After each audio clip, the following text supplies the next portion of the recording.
Hay un libro semi-escondido entre los profetas del Antiguo Pacto llamado Ageo. Pueden ir buscándolo los que tengan Biblia, Ageo, con H. Algunos no sospechaban que Ageo estaba en la Biblia. Pero ahí está Ageo. No le digo la página porque varía conforme las revisiones de la Biblia. Pero Ageo es un libro que básicamente es una lección de cómo conseguir y mantener el favor de Dios en nuestras vidas. Y la Biblia relata un incidente extraordinario en Ageo de todo un pueblo, de toda una gran congregación que en cierta ocasión pierde el favor de Dios, pero lo sorprendente es que después lo recupera. Es lo que más me gusta de este mensaje, porque más allá de perder lo que vamos a pasar unos minutos sobrevolar, de cómo lo perdieron, me encanta ver cómo recuperaron el favor de Dios. Y este mensaje va para los que hoy llegaron diciendo: pastor, yo siento que mi vida pegó un giro de 180 grados. Venía bien y ahora estoy viviendo semanas de oscuridad. En cualquier área. Les hablo a los que dicen: por alguna razón me va mal en los sentimientos, fracaso en todo, me enamoro siempre de los hombres equivocados. Siempre. Así que estoy considerando que me voy a quedar soltera, o me compro un perro, o Dios me trae su favor. Les hablo a los que dicen: pastor, yo era un increíble para los negocios. Todo lo que emprendía prosperaba. Podía fabricar lo que sea y tenía la unción de Dios y el favor. Pero desde hace un tiempo algo ocurrió. Hubo un crack. Hubo algo que cambió mi destino. Y hoy todo lo que hago siento que no tengo la bendición de Dios. No vivo en pecado, menos que recuerde. No estoy haciendo algo incorrecto, pero siento que la mano de Dios no está sobre mí. La Biblia narra en Ageo capítulo 1, versículo 2. Ageo capítulo 1, versículo 2 da la razón por la cual este pueblo perdió el favor de Dios. Dice: así dice el Señor Todopoderoso. Yo se los voy a leer en una versión más popular. Este pueblo alega, dice, que todavía no es momento para construir la casa del Señor. Presten atención. ¿Acaso es el momento apropiado, pregunta Dios a través de su profeta, para que ustedes residan, vivan en casas techadas y mi propia casa está en ruinas? Dice otra versión: ¿acaso es tiempo de habitar en vuestras casas artesonadas y mi casa está desierta? La Biblia narra que 68 años después, míreme, présteme la atención por favor, 68 años después de que el templo de Salomón fue destruido, esto ocurre cuando esta palabra es dada, habían pasado 68 años. Cuando el templo de Salomón fue destruido, ellos dijeron: vamos a levantar un nuevo templo. Y al principio la Biblia dice que ellos pusieron los cimientos, estaban encantados con la idea, querían construir, pero en un momento se desmotivaron, bajaron los brazos y no construyeron más la casa de Dios. En su defecto se construyeron sus propias casas. Y en vez de construir para Dios, construyeron para sí. Entonces Dios, un día enojado, habla a través de Ageo y le dice: a ver, ¿cómo puede ser que mi casa, la casa mía, está en ruinas y ustedes tienen las mejores casas, casa de fin de semana, tienen autos últimos modelos, y mi casa se cae a pedazos? Dios está enojado. Este es el mismo Dios que escribe en la pared de Belsasar. Es el Dios que hace que Ananías y Zafira caigan fulminados por mentirle al Espíritu Santo. Es el Dios que yo conozco también, el Dios peligroso. El Dios que dice: no puedes jugar. Yo no tengo nada en que tengas tu casa. No dice la Biblia: qué mal que tienen casas. Dice: ¿te parece que sea el tiempo de tener sus propias casas, mientras que mi casa está en ruinas? Por alguna curiosa razón, el pueblo había dicho: construyamos unas lindas casas, unas lindas cabañas. Había madera, había cedros finísimos que habían traído de la montaña y dijeron: bueno, si nos sobra, construyamos una casa de fin de semana. Y la casa estaba en ruinas. No había templo para adorar al Señor. A mí me sonó muy conocido cuando leí esto. Y dije: ¿cómo puede ser que haya gente que prime lo personal por encima de lo que Dios le manda hacer? Dios no es un Dios egoísta. Yo creo en un Dios que prospera, en un Dios que quiere que nos vaya bien, pero en su momento, cuando Dios dice: este es el momento. Ahora usted dice: ¿y qué templo estamos construyendo hoy? ¿Qué templo construimos? Y la Biblia dice en Corintios 6:19, Pablo le escribe a la iglesia de Corinto y le dice: ¿ignoráis que el templo del Espíritu, el cual está en vosotros, el cual tenéis de Dios y que no son de ustedes. ¿Cuál es el templo del Espíritu? Este es el templo que estamos construyendo hoy. ¿Me siguen, sí o no? Y el Señor dice, así como en su momento hubo gente que subestimó construir el templo de Dios, hoy esta palabra es más fresca que nunca. Nos está diciendo qué templo estamos construyendo. Porque uno puede construir egoístamente. Quieren que les diga algo más. Algo que me sorprendió.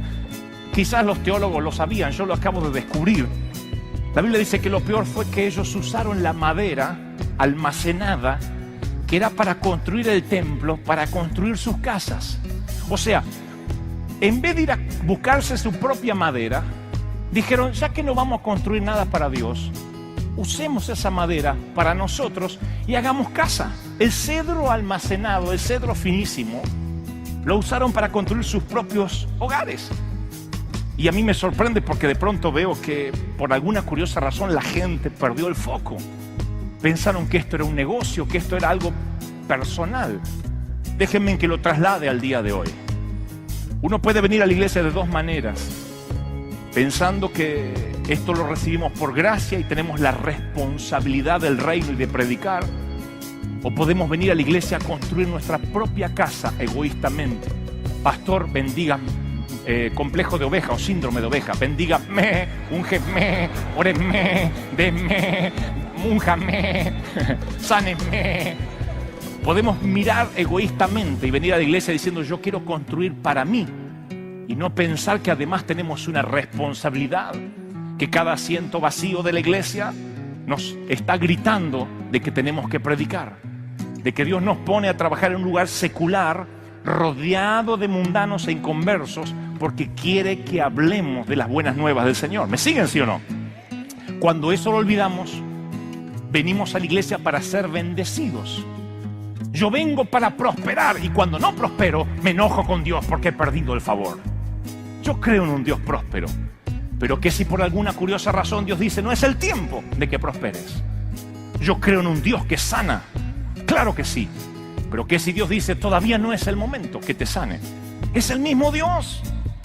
No es que Dios de pronto se vuelve un pusilánime, a veces es un Dios fuerte, a veces es un Dios bueno, otra vez es un señor feudal o dictatorial. No, Señor.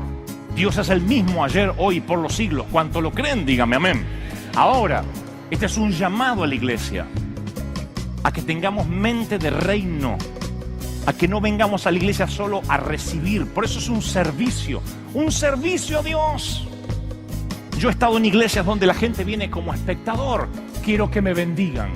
Y no viene a dar nada a Dios. Quiere madera para construir su propia casa. Y no quiere construir el reino. Se olvida de construir el templo del Espíritu, que es el que tenemos la responsabilidad de mantener levantado a diario. ¿Me siguen, sí o no? Y el Señor dice hoy, si por alguna curiosa razón el Espíritu Santo te está diciendo que has usado madera para construir lo propio, entonces debemos más que nunca leer la crónica de vida de lo que le ocurrió a Ageo y el pueblo. Yo sé que hay gente que dice, pero pastor, yo quiero recibir, y vas a recibir. Pero cuando además de recibir estás pensando en lo que Dios tiene para otros, en otros que necesiten, cuando tienes la carga por las almas, recién entonces, damas y caballeros, comenzaremos a vivir un avivamiento, un mover de Dios genuino, que no es un mover basado en temblar o en sentir o en hablar en lengua, sino en gente que tiene carga por los perdidos. ¿Cuántos creen en ese Dios? Díganme, amén. Aleluya. Y el Señor le dice a su pueblo a través de Ageo, todo lo que ustedes hacen es en vano. Le dice en el versículo 6 del capítulo 1, siembran mucho y recogen poco. No se sacian, beben y siguen teniendo sed. Se visten y tienen frío. Y el que trabaja jornal es como que recibe su salario en saco roto. El Señor te está diciendo, les hablo a los que trabajan para pagar una casa que luego no pueden disfrutar. ¿De qué te vale comprar una casa y perder el hogar en el intento? ¿No sientes en ocasiones que todo lo que haces es para pagar impuestos y ni siquiera tienes un derecho a reservar algo para decir, lo voy a disfrutar? Hay gente acá que dice: cuando me jubile, cuando me retire, cuando se case mi hijo, cuando se muera mi suegra. Y eso nunca ocurre. Esencialmente lo último.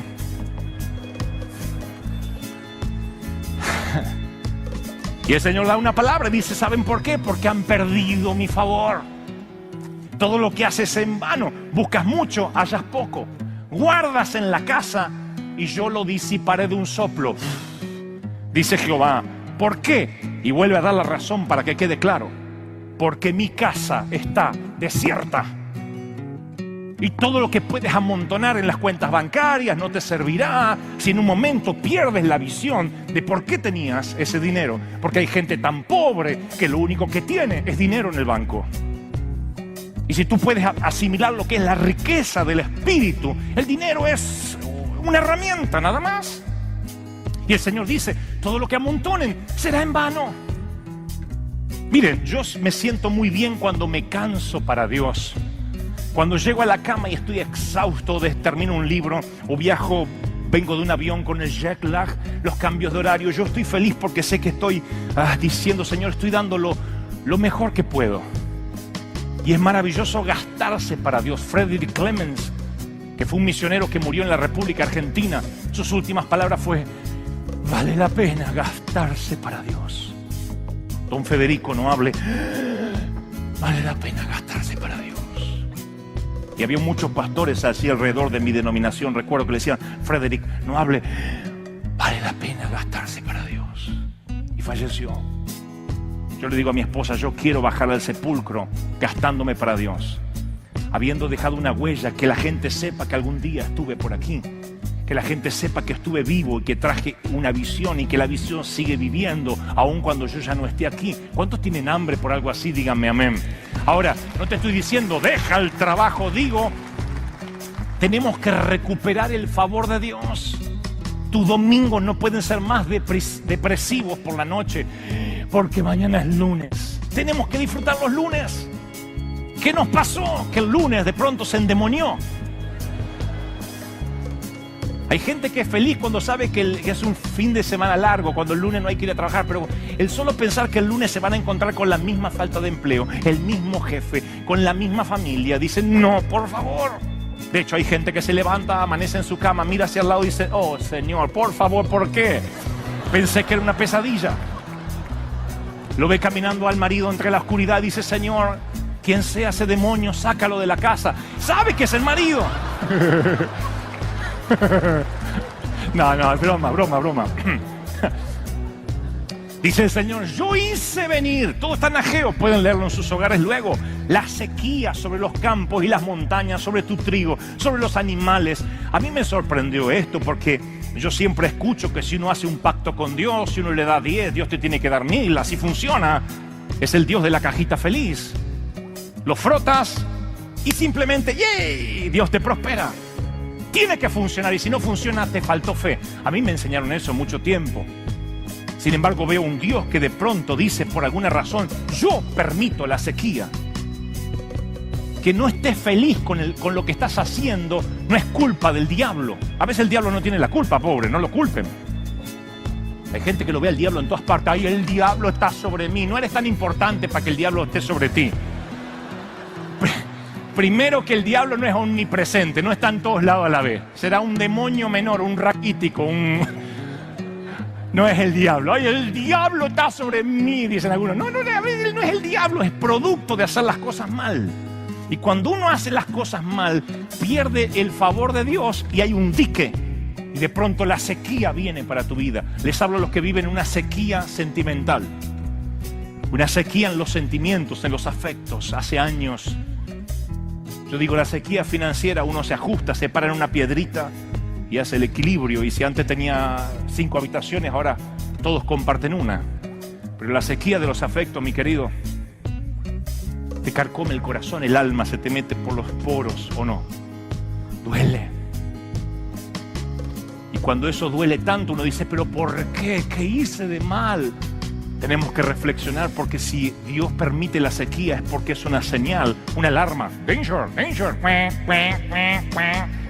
De que hemos perdido en el camino el favor de Dios. Yo quiero vivir siempre bajo el favor de Dios. ¿Lo quieren, sí o no? ¿Cuántos allá arriba quieren el favor de Dios? Díganme amén. Allá, ¿cuántos quieren el favor de Dios y que nunca se les vaya? Atraparlo, de que nunca se les vaya. Yo quiero ese favor. Y el Señor le dice: ustedes por construir su propio egoístamente, su propio hogar, han perdido mi favor. Y si Dios se tiene que valer, no quiero asustarlos con esto, no crean que es una profecía negativa, pero miren, yo tengo amigos que han dicho: cuando me iba bien yo ni pensaba en Dios, y en un momento Dios me puso un stop y me quitó de la jungla de cemento y me llevó a un claro de sequía. En esa sequía vi a Dios más que nunca. ¿Saben qué aprendí con mi amigo? Yo quiero ir al claro por las buenas y no por las malas. Yo quiero buscar a Dios todas las mañanas, levantarme una hora antes y orar a Dios para que Él no tenga que llevarme por la fuerza. No quiero buscar a Dios en la cama de un hospital. No quiero buscar a Dios con salud. Yo quiero buscar a Dios cuando puedo buscarlo, en el momento que pueda hacerlo, haciendo espacio en mi agenda. ¿Cuántos quieren ese Dios? Díganme amén. Ahora, ¿estamos dispuestos a recuperar su favor, sí o no? Y Dios le dice: ok, yo estoy diciéndole que construyan mi casa, así que esta es la orden de Dios. Le dice en el versículo 8 del capítulo 1: suban al monte. Digan conmigo: suban al monte. Les hago repetir para que no lo olviden: suban al monte y traigan madera, reedifiquen mi casa y pondré en ella mi voluntad y seré honrado. Los discípulos esperaban en el aposento alto. Jesús subió al monte a orar, Moisés subió a la montaña. Ahora, como van a construir mi casa, la madera la quiero del monte, dice Dios. Suban al monte, suban de nivel. No me agarren la madera que usaron para sus casas, suban al monte. El Espíritu Santo está llamando a orar, nos está llamando a clamar, nos está llamando a interceder. Hay gente aquí hay mujeres que fueron mujeres de oración por años. Y victorias en las esferas naturales se dieron porque ellos pelearon primero batallas en los lugares celestes. Y de pronto, desde hace años, tu oración se reduce a hilvanar 2, 3 palabras antes de comer. Señor Jesús, te pido que bendiga tus alimentos. Amén. Entre que la pizza va del plato a la comida, ahí intercedió por África, por Japón. Señor Jesús, te pido que... Amén. Otros, la Biblia era su manual de vuelo. Cada noche no pasaban una noche, no se iban a la cama sin leer 1 o 2 pasajes, aunque sea de Proverbios, de Salmos. Cada mañana iban y era su brújula. Pero algo pasó. Hoy lo último que ven es el noticiero. Hoy lo último que ven es lo que aparece en televisión. Y entonces esa es la música que te queda en la cabeza. Y Dios quiere hablarte por las noches y tu depósito está lleno de tantas cosas. Entonces un hábito bueno es reemplazado por un mal hábito. Y pierdas el foco. Dios quiere hablarte, Dios quiere tenerte en quietud.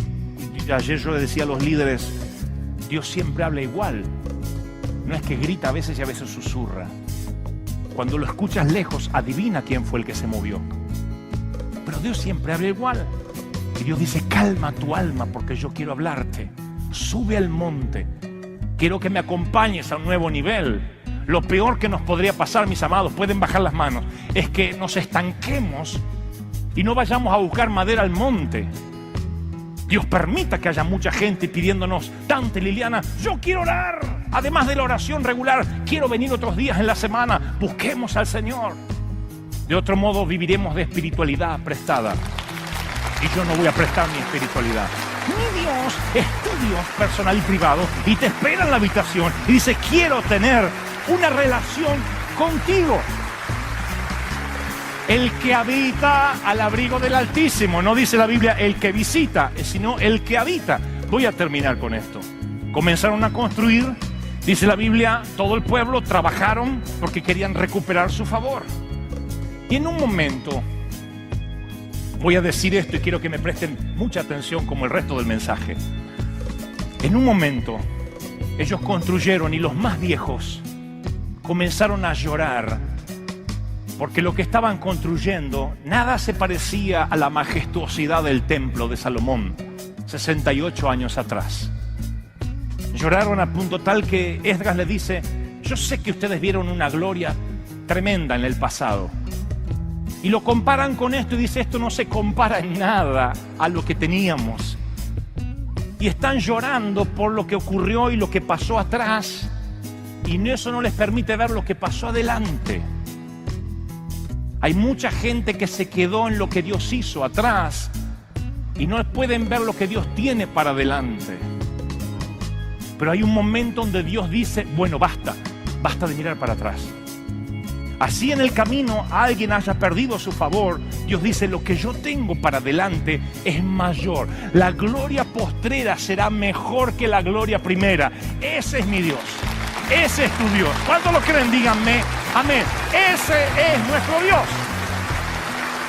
¿Cuántos creen de que viene algo mayor? Díganme amén. ¡Aleluya! ¡Santo! La gloria postrera será mejor que la primera. Pero hay requisitos. Claro que sí. Dios le habla a Ageo y le dice, mira, habla con los sacerdotes porque no están entendiendo cómo funciona este negocio. Y les planteó lo siguiente. Yo tuve que leer esto 2 o 3 veces. Digo, Señor, ¿cómo algo tan claro se me ha pasado por alto por años? Perdonen mi ignorancia teológica. Si alguno llevare carne santificada en la falda. Escuchen esto, porque aparte es comiquísimo. Si un sacerdote lleva carne santificada en la espalda, en la falda, perdón, y con esa carne, por el vuelo de la falda, está en la Biblia esto, no lo estoy inventando. Ageo 2:12. Ageo 2:12. Si alguien va con el asado argentino santificado y con la carne santificada tocan pan, hacen así, tocan el vino, tocan la comida, con el vuelo. Una pregunta, dice Dios. El que haya tocado con la carne santificada el púlpito, la planta, ¿eso hace que el púlpito y la planta sean santos? Se lo pregunta Dios a Ageo, dile a los sacerdotes que te respondan, les hace un test. Porque estaban construyendo la casa otra vez y esto tenía que quedar claro. Si la carne santificada está en la falda y con la falda van tocando otras cosas, ¿lo que tocan queda santo? No, dijeron rotundamente los sacerdotes. Era verdad. Estar rodeado de santidad no te hace santo. Cantar en el coro no los hace santos. Estar ahí entre los músicos no los hace santos. Servir entre los sugieres no los hace santo. El entorno no te hace santo. Si vives como un demonio 6 días a la semana y cantas 2 horas, esas 2 horas no te van a santificar. La santidad no es de afuera hacia adentro, es exactamente al revés. Y el entorno, por más que te toque, por más que te pongan la mano, o que adores, o que te agarre y te agarre la chiripiorca, no te va a santificar. Que la santidad te toque no te santifica, que quede claro. Pero el Señor sigue con el test y le hace otra pregunta, que Ageo se las hace a los sacerdotes. Si un inmundo toca un cuerpo muerto, por leyes de salubridad, en Israel quien tocaba un cadáver tenía que pasar por ciertas técnicas de purificación luego, porque mientras que había tocado un cadáver era inmundo. Entonces el Señor dice, ok, que la carne santa te toque no te hace santo, ¿ok? Pero si alguien toca un cuerpo muerto y después con la mano del que tocó el cadáver toca alguna de estas cosas, la vianda, la planta, el parlante, ¿eso los hace inmundos? Sí, porque todo lo que toca lo deja con inmundicia. Es como que alguien entre con barro aquí a la iglesia, donde se sienta deja barro, en la alfombra, en las sillas, donde se sienta queda manchado, deja barro. Es diferente. Tocar lo santo no te hace santo, pero alguien que toca la muerte dejará con inmundicia a los demás. Muéstreme a alguien que durante la semana esté tocando la muerte, esté pecando, aún en lo profundo o en lo oculto, y les mostraré cómo arrastra a su familia, a sus hijos, a su mujer, a que el favor de Dios se ha quitado de su hogar. Toca la muerte y luego toca lo santo y verás lo que ocurre.